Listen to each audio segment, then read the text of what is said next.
नमस्कार, आप देख रहे हैं देवभूमि लाइव के साथ शुभेंदु सिंह।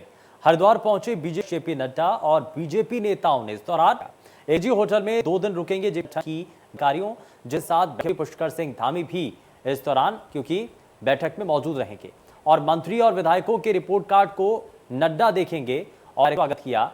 बीजेपी संगठन की बैठक हो रही है और उत्तराखंड फतेह पर अब जेपी नड्डा निकल चुके। प्रदेश के पदाधिकारियों, जिला अध्यक्षों के साथ बैठक की जा रही है। मंत्री और विधायकों के रिपोर्ट कार्ड को नड्डा देखें। आप किन विधायकों के द्वारा पहुंचे हैं बीजेपी के राष्ट्रीय अध्यक्ष जेपी नड्डा, और साथ ही साथ अब मंत्रियों के कामकाज को लेकर के भी बीते समय में मंत्रियों को जो पोर्टफोलियो, अपने मंत्रालय में कितने काम मंत्रियों के द्वारा किए गए, विधायकों की स्थिति क्या रही, विधायकों का रिपोर्ट कार्ड कैसा रहा है, जन से कितनी खुश है, इलाकों में विधायकों ने क्या क्या काम किए हैं, ये सभी चीजें आप यहां पर देखी जाएंगी। और कार्यकर्ताओं ने हालांकि इसको लेकर के बड़ी गर्मजोशी के साथ जेपी नड्डा यानी कि भारतीय जनता पार्टी के राष्ट्रीय अध्यक्ष का स्वागत किया, फूलमालाओं से स्वागत किया। तस्वीरें भी आप लगातार उसकी देख रहे हैं और बीजेपी संगठन की बैठक हो रही है, ये तस्वीरें भी आप देख रहे हैं जब जेपी नड्डा का स्वागत किया जाता है।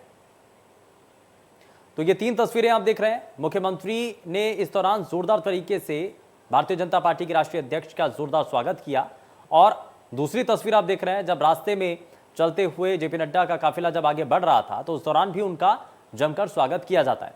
वहीं हरिद्वार जब पहुंचते हैं जेपी नड्डा तो उससे जुड़ी ये तस्वीरें भी आप देख रहे हैं। कार्यकर्ताओं में जोश है, उत्साह इस बात करके भी है कि हुए काम को अब आगे देखा जा रहा है और जेपी नड्डा इसीलिए पहुंचे भी हैं क्योंकि नेताओं के द्वारा, विधायकों के द्वारा, मंत्रियों के द्वारा अभी तक अपने इलाकों में कितना काम किया गया है, प्रदेश को आगे बढ़ाने के लिए क्या कोशिशें की गई हैं, इन सभी चीजों को लेकर के रिव्यू किया जाना है।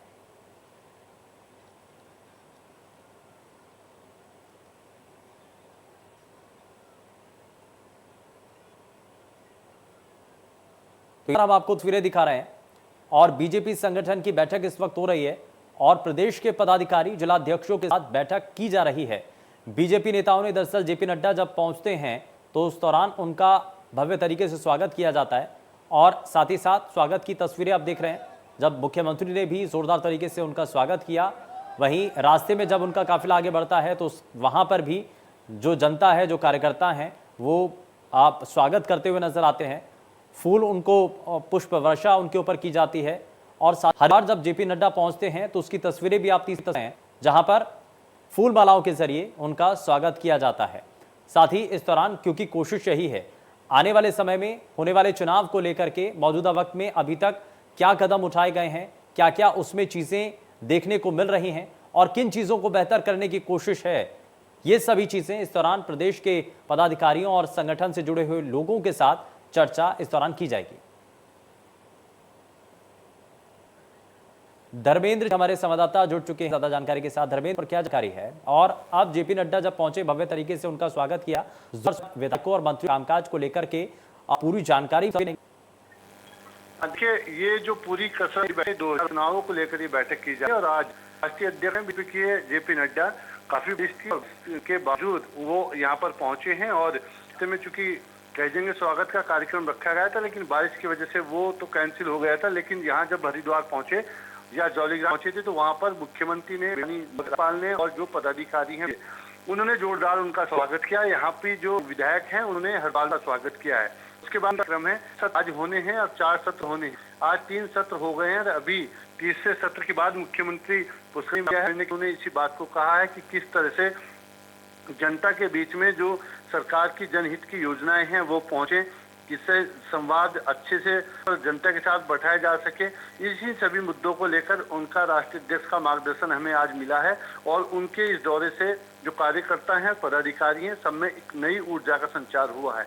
तो इन्हीं बातों को मुख्यमंत्री ने ब्रीफ किया है। वहीं जो प्रदेश अध्यक्ष हैं मदन कौशिक, उन्होंने भी मीडिया को ब्रीफ किया है और उन्होंने बताया कि इस बार 60 के पार, तो ये नारा यहाँ पर बीजेपी दिया है और 60 के पार नारे को लेकर यहाँ पर संगठन तैयारी कर रहा है। पिछले सत्र में उनके साथ बात की गई, उसके बाद फिर विधायक और सांसदों के साथ उनकी मीटिंग हुई है।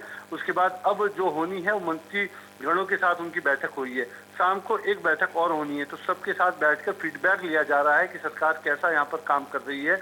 और पूर्व मुख्यमंत्री भी यहाँ पर तीरथ सिंह रावत मौजूद थे, उनसे भी बातचीत हुई है। तो कुल मिला के कैसे जो 22 का आगामी चुनाव है उसे फतह किया जाए, कैसे उसमें जीत हासिल किया जाए।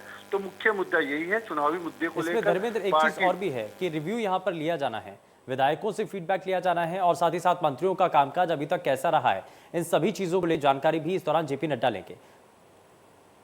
हाँ बिल्कुल, देखिए वहाँ जो विधायकों के साथ बैठक हुई है उसमें विधायकों के काज को लेकर भी चर्चा की गई है, लेकिन अभी तक जो ब्रीफिंग उनके द्वारा की गई है, अंदर जो बैठकें चल रही हैं उसमें मीडिया को उससे अलग रखा गया है और लगातार जो सत्र चल रहे हैं, सत्र के बाद हर सत्र का एक संयोजक बनाया गया है। अभी जो 3 सत्र हुए हैं, 3 सत्र के बाद जो मुख्यमंत्री पुष्कर सिंह धामी ने ब्रीफ किया है, उन्होंने इस रिपोर्ट कार्ड पे इस तरह की बात को तो उन्होंने मना किया है, लेकिन उन्होंने कहा है कि चूंकि मुख्य जो चुनाव को लेकर, चुनाव की दिशाओं को लेकर ये बैठक एजेंडा यहाँ पर किया जा रहा है, सभी लोगों से अलग अलग बात की जा रही है, सबके अलग अलग सत्र बनाए गए हैं। कुल मिला के 2022 की जो एक चुनावी जीत है, वो चुनाव कैसे जीता जाए, मुख्य एजेंडा वो है। इसमें सभी मंत्रियों से फीडबैक लिया जा रहा है। आगामी चुनावों को लेकर के तैयारियां अभी से शुरू हो चुकी हैं और इसी आज से इस पूरे दौरे को देखा भी जा रहा है। खैर बहुत शुक्रिया धर्मेंद्र इस पर जानकारी के लिए। विधायकों के लिए, प्रतिनिधियों के लिए, जिनको मतदाताओं के पास जाना है, पाथेय का काम करेगा। जी 2022 का मंत्र युवा नेतृत्व 60 के पार।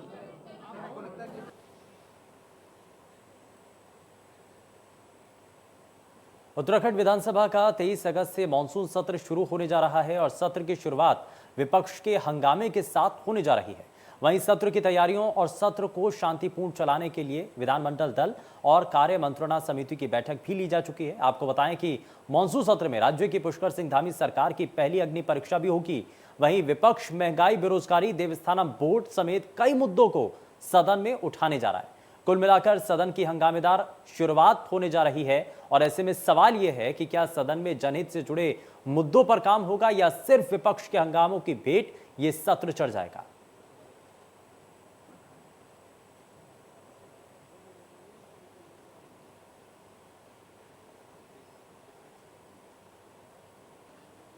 सत्र अच्छे से चले, जनता के जुड़े हुए मुद्दे आए और विकास की बातें हों, विपक्ष भी जो है उसमें हमको उपयोग करे, जो हमारी अपेक्षा है, हम सत्र चलाना चाहते हैं। सबसे पहले दलीय बैठक हुई और उसमें बहुत अच्छा ये लगा कि नेता सदन यानी हमारे प्रदेश के माननीय मुख्यमंत्री पुष्कर सिंह धामी और नेता प्रतिपक्ष के रूप में जो अभी हमारे यहाँ नवनियुक्त हुए हैं प्रतिम सिंह जी, और संसदीय कार्य मंत्री भी चूंकि नए रूप में वो थे तो वो भी आए। सबसे पहले मैं और पौड़ी से खबर है जहां पर हाईवे पर मलबा आ गया। ऋषिकेश बद्रीनाथ हाईवे पूरी तरीके से बंद हुआ। हाईवे पर लगातार पत्थर गिर रहे हैं और मौके पर पुलिस प्रशासन की टीम भी मौजूद है। लगातार हो रही बारिश से लोग परेशान हो चुके हैं, पूरी तरीके से आवाजाही ठप हो चुकी है। ये तस्वीरें भी आप देख रहे हैं। बारिश और भूस्खलन की वजह से आम जो जनजीवन है वो प्रभावित होता हुआ नजर आ रहा है और पहाड़ पर एक बार फिर से आपदा नजर आ रही है। लगातार हो रही बारिश की वजह से जो चट्टानें हैं वो दरकने लगी हैं, वो फिसलने लगी हैं और इसकी वजह से सड़कों पर आवाजाही पूरी तरीके से प्रभावित हो रही है। पौड़ी से ये तस्वीरें आप देख रहे हैं। ऋषिकेश बद्रीनाथ हाईवे बंद हुआ है और क्योंकि ऊपर से जब चट्टानें यहाँ पर फिसली हैं तो उसकी वजह से रास्ता बंद हो गया।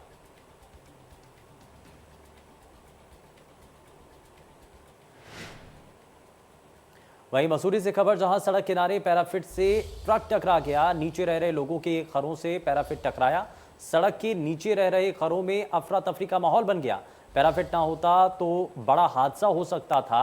मौके पर अब जांच के लिए अब पुलिस की टीम भी पहुंच चुकी है जो कि अब जांच कर रही है कारण क्या रहे हैं। दरअसल पैराफिट नहीं होता तो इस दौरान बड़ा हादसा होने की संभावनाएं भी थी, लेकिन मौके पर अब पुलिस की टीम जो है वो भी पहुंच चुकी है और अब आगे इस पर जांच भी की जाएगी। लेकिन ये जो खबर है, ये तस्वीरें भी लगातार आप देख रहे हैं। मसूरी की ये तस्वीरें जहां पर सड़क किनारे पैराफिट से एक ट्रक जो है वो टकरा जाता है और नीचे रह रहे लोगों के घरों से ये पैराफिट जो है टकराया है और सड़क के नीचे रह रहे घरों में इसको लेकर के अफरा तफरी का माहौल बन गया। पैराफिट नहीं होता तो बड़ा हादसा भी हो सकता था, इस दौरान नुकसान लोगों को हो सकता था और आप जिस तरीके से ये हादसा हुआ ऐसे में जो आप जनता है वो ज़्यादा इस दौरान प्रभाव उनके ऊपर पड़ सकता था। तो सड़क किनारे पैराफिट से एक ट्रक टकराया, नीचे रह रहे लोगों के घरों से ये पैराफिट टकराया, जिसकी वजह से बड़ा हादसा हो सकता था।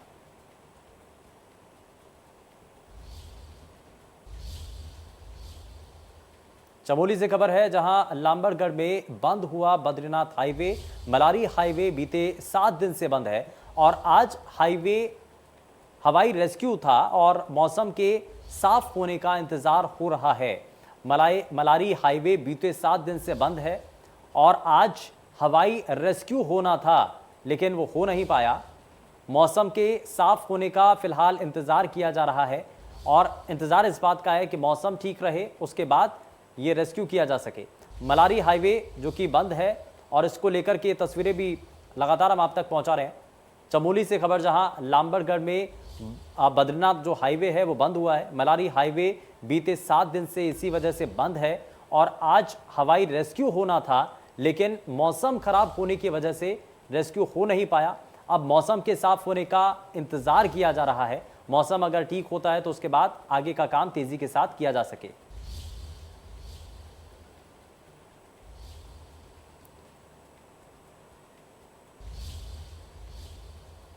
और पौड़ी से खबर है, जहां सुबह से ही मौसम का मिजाज बदलता हुआ नजर आ रहा है। मूसलाधार बारिश से लोगों को परेशानी हो रही है और मौसम को देखते हुए प्रशासन पूरी तरीके से अलर्ट पर है।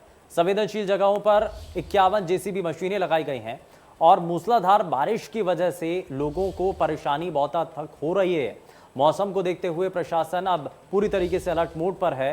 संवेदनशील जगहों पर 51 जेसीबी मशीनें लगाई गई हैं और मूसलाधार बारिश से लोगों को इस दौरान परेशानी हो रही है, यानी कि आम जनता के लिए मुसीबतें ज़्यादा हैं, परेशानी ज़्यादा है, संकट में आम जनता है। लेकिन सुबह से ही जब मौसम का मिजाज बदला तो लगातार मूसलाधार बारिश से लोगों को परेशानी हो रही है और ऐसे में आम जनता इसकी वजह से प्रभावित नजर आ रही है। मौसम को देखते हुए प्रशासन भी अब पूरी तरीके से अलर्ट मोड पर है। प्रशासन ने पहले ही तैयारी कर ली। संवेदनशील जगहों पर 51 जेसीबी की मशीनें लगाई गई हैं।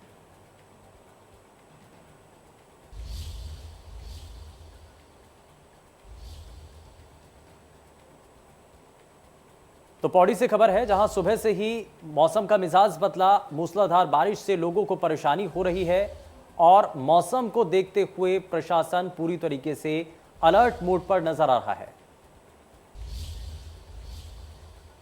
और अब खबर उत्तरकाशी से, कोविड प्रोटोकॉल का पालन ग्रतांग गली पर्यटकों के लिए खोल दी गई है। जानकारी दीक्षित ने उप निदेशक गंगोत्री राष्ट्रीय पार्क अधिकारियों को भी इसको लेकर के निर्देशित किया गया है और आने वाले कोविड एसओपी के साथ ही भैरव घाटी के पास चेक पोस्ट बनाकर आने वाले पर्यटकों का पंजीकरण किया जाए। आपको बताएं कि घाटी के लिए ग्रतांग गली है, रास्ते अब फिलहाल खोल दिए गए हैं। प्राचीन समय में सीमांत इलाके में रहने वाले गांव जो हर्षिल इलाके से पैदल मार्ग के जरिए जुड़ा था।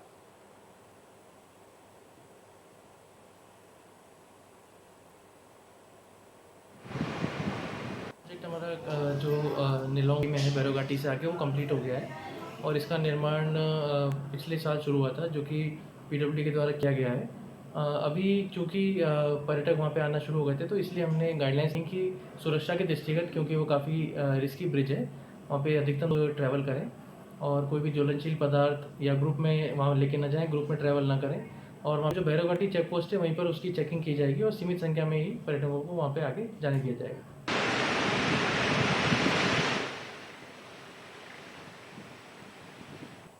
वहीं गंगोत्री धाम में देवस्थानम बोर्ड के खिलाफ तीर्थ पुरोहितों का धरना बीते कई दिनों से जारी है और सभी तीर्थ पुरोहित उत्तराखंड जल्द से जल्द देवस्थानम बोर्ड को भंग करने की मांग कर रहे हैं।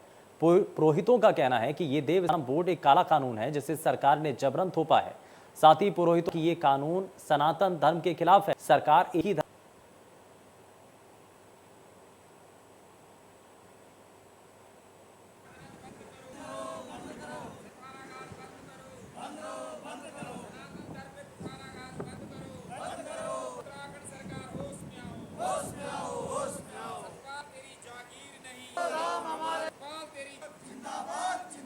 कि हमारा जो आंदोलन निरंतर 2-3 माह से तब से निरंतर चल रहा है आज दिन तक, और इन्होंने हाई पावर्स कमेटी बनाई है, उसकी रिपोर्ट तुरंत लेकर सरकार इस पर संज्ञान ले और तुरंत काले कानून को, इस तालिबानी कानून को निरस्त करे और ख़त्म करे, बिल्कुल जीरो।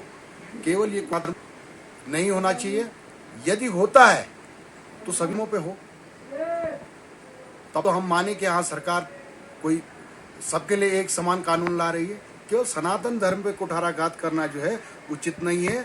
इसलिए हम आशान्वित हैं कि हमारे जो जुझारू मुख्यमंत्री वर्तमान में आए हैं, ये इस कानून को पूर्णतया निरस्त करेंगे। हल्द्वानी का तराई पूर्वी वन प्रभाग एक बार फिर से सुर्खियों में है। यहाँ वन क्षेत्राधिकार का एक ऑडियो सामने आया है जिसमें वो लकड़ियों को तस्करी रिश्वत मांग रहा है और वायरल ऑडियो में खटीमा के किलपुरा रेंज का वन क्षेत्री आशीष मोदी लकड़ी तस्कर से अवैध पेड़ों के कटान के मामले में पैसे की डिमांड कर रहा है और इसमें लाखों रुपए की इस दौरान डिमांड की जा रही है। साथ ही टीम की छापेमारी की जानकारी देते हुए लकड़ी के गिल्टों को वहां से हटाने की बात कह रहा है। तराई पूर्वी वन प्रभाग पहले भी कई ऑडियो वायरल होने से चर्चाओं में रहा है।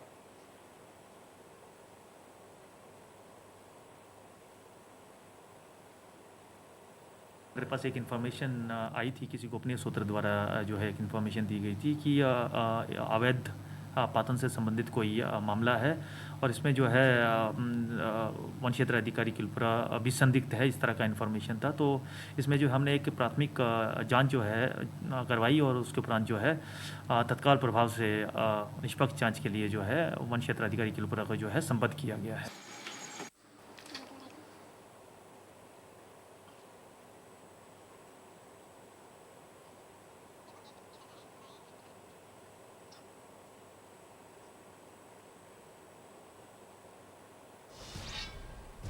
हल्द्वानी से खबर है जहां पुलिस और एसओजी टीम को सफलता मिली है। 8 किलो चरस के साथ तस्कर को गिरफ्तार किया गया। 50 लाख रुपए चरस की कीमत बताई जा रही है और भीमताल से चरस लाकर हल्द्वानी सप्लाई किया जाता था और इसको लेकर के जानकारी मिली थी। दरअसल 50 लाख रुपए इसकी कीमत बताई जा रही है और लगातार नशे के खिलाफ अभियान चलाया जाता रहा है। भीमताल से चरस लाकर के हल्द्वानी में सप्लाई की जाती थी। 8 किलो चरस के साथ जो तस्कर है उसको भी फिलहाल गिरफ्तार किया गया है। तो यहां पर कार्रवाई की गई है। हल्द्वानी से ये खबर पुलिस एसओजी की टीम को इस दौरान बड़ी सफलता मिली है। 8 किलो चरस के साथ जो तस्कर है उसको भी गिरफ्तार किया है। साथ ही 50 लाख पे इस चरस की कीमत बताई जा रही है। रुड़की में जिला कोर्ट के पेशकार और उनके साथियों के साथ नारसन बॉर्डर पर मारपीट और लूटपाट के मामले में ड्यूटी पर तैनात दरोगा पर गाज गिरी है। जांच में दोषी पाए जाने पर एसएसपी की ओर से दरोगा को सस्पेंड कर दिया गया। वहीं दरोगा पर काटना वाले दिन ड्यूटी पर तैनात पुलिस कर्मियों में खलबली मच गई है। आपको बताएं कि हरिद्वार के ज्वालापुर पीट बाजार निवासी नितिन अग्रवाल जिला कोर्ट में पेशकार हैं। 6 अगस्त को सुबह करीब 4:30 बजे वो अपने 4 साथियों के साथ मेरठ से ज्वालापुर लौट रहे थे और इसी बीच नारसन बॉर्डर पर तैनात पुलिसकर्मियों से उनकी नोकझोंक हो गई थी। आरोप था कि पुलिसकर्मियों ने नितिन अग्रवाल और उनके साथियों के साथ गाली गलौज करते हुए मारपीट की थी और इतना ही नहीं, उनके गले से सोने की चेन लूट ली गई थी। तहरीर पर मंगलौर कोतवाली में एक दरोगा समेत 8 पुलिसकर्मियों के खिलाफ मुकदमा दर्ज हुआ था। वहीं दरोगा भजराम चौहान ने आरोप लगाया था कि वो कांवड़ मेला फोर्स के साथ ड्यूटी कर रहे थे और इस दौरान कार चालक की दरअसल इस दौरान कहासुनी थी।